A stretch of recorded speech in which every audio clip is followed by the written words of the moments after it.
Kwa jina naitwa Crescencia Kapinga, ni mkazi wa manispaa ya Songea, lakini vile vile ni mwandishi wa habari. Kifo cha Mheshimiwa Jenista Joakim Mhagama nimekipokea kwa masikitiko makubwa sana sana, kwa sababu kwanza alikuwa mdau wangu mkubwa, lakini licha ya kuwa mdau wa habari alikuwa ni dada yangu.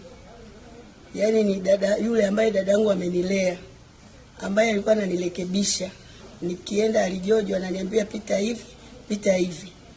Ndio nilivyokuwa naishi na Jenista. Hata juzi kushinda kwa jana, yaani kwa maana ya Jumanne kushinda kwa Jumatano, tukawa tunachati kwenye WhatsApp. Nikawa namuuliza unaendeleaje, akaniambia mdogo wangu unaendelea vizuri. Kilichobaki ni kutoa tu POP. Nikamwambia basi Mungu ni mwema, kazana kusali. Akaniambia hata hivyo nilienda asubuhi kanisani. Nikamwambia Mungu ni mwema. Kwa hiyo leo ndo asubuhi sijachati naye, lakini kwenye majira ya saa 2 saa 3 nikapigiwa simu. Una taarifa gani? Nikaambiwa kuhusu nini? Ndo wakaniambia, nikasema hapana. Ikabidi nimpigie mheshimiwa mwenyewe, simu iliita bila majibu. Nikampigia mtoto wake wa kwanza Victor, simu iliita bila majibu. Ikabidi nirudi kwa katibu wake. Na yeye akasema anapokea simu nyingi ila hana taarifa, anafuatilizia. Baadaye nikampigia dereva wake, ndo akaniambia ni kweli taarifa ulizosikia ni sahihi, mheshimiwa amefariki. Mimi kwa majina naitwa Salim. Naitwa Mwalimu Juma Nyumayo na ni mkazi wa Songea, mkoa wa Ruvuma. Jimbo langu mimi ni la Peramiho ambako natoka Jenista Mhagama.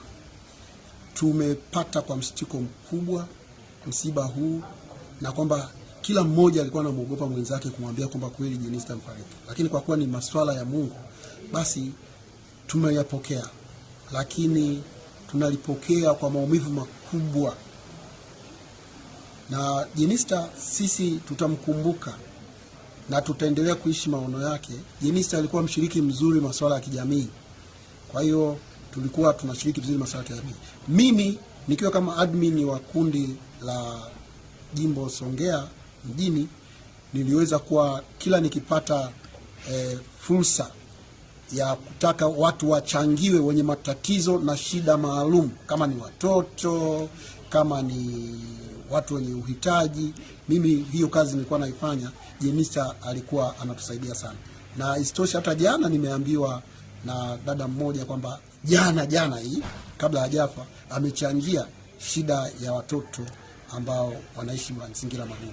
Na ninamkumbuka mwaka jana alichangia kwa ajili ya watoto wanaoishi mazingira magumu pale shule ya msingi Ruhira, ambao wana ulemavu wa albino, viziwi, wasioona na magonjwa mengine yasiyokuwa ya kawaida. Kwa kweli ni pigo kwetu, ni pigo kwa Tanzania, na ni kiongozi ambaye alikuwa ni modo kwa wanawake wengi hapa mkoani, hata kwa Tanzania na hata Afrika Mashariki na Kati. Leo hii ulivyofikia hivyo asubuhi,